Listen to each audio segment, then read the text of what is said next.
দেখুন দেখুন, আপনাদের পেশেন্ট বাড়ি যাওয়ার জন্য বারবার বেরিয়ে আসছে। প্লিজ আপনি ডাক্তারের সাথে কথা বলে ওনাকে রিলিজ করিয়ে নিন। আপনি কেন এরকম করছেন? চিকিৎসা না করালে আপনি সুস্থ হবেন কি করে? আসলে বাড়ির কাউকে ওরা ভেতরে যেতে দিচ্ছে না। আমার কিছু কথা বলবার ছিল, তাই তুমি এসেছো। আমার মন বলছিল তুমি আসবে। আপনাদের বিপদের খবর পেয়ে আমি কি না এসে থাকতে পারি? যদিও আমি আপনাদের পরিবারের কেউ নই, তবুও আপনাদের দেওয়া শিক্ষা আদর্শ তো আমার মধ্যে আছে, তাই একটা দায়িত্ববোধ তো থেকেই যায়। অর্জুন, আমি জানি তোমার মা তোমাকে একটা ইতিহাস বলেছে, সেটা ঠিক, কিন্তু সম্পূর্ণ ঠিক নয়।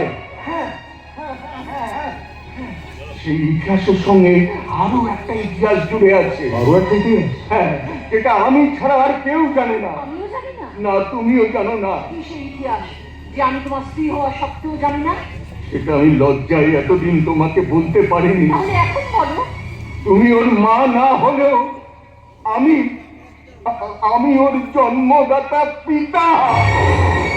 অর্জুন আমারই সন্তান। এটা কি বলছেন আপনি? ঠিকই বলছি।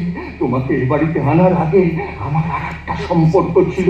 তোমাকে এ বাড়িতে আনার পর অর্জুনকে জন্ম দিয়ে সে মারা যায়। ভোর রাতে আমি লোক দিয়ে ওই রাধা গোবিন্দর মন্দিরের চাতালে অর্জুনকে ফেলে আসি। তারপর দিনের আলোয় আবার তুমি ওকে এখানে নিয়ে আসো। তবে আপনি আমার জন্মদাতা বাবা। হ্যাঁ অর্জুন, তুমি আমারই সন্তান। নদীর এক কুল ভাঙে আর এক কুল গড়ে, তেমনি করে আমার জীবনেও ভাঙা গড়ার খেলা শুরু হয়ে গেছে।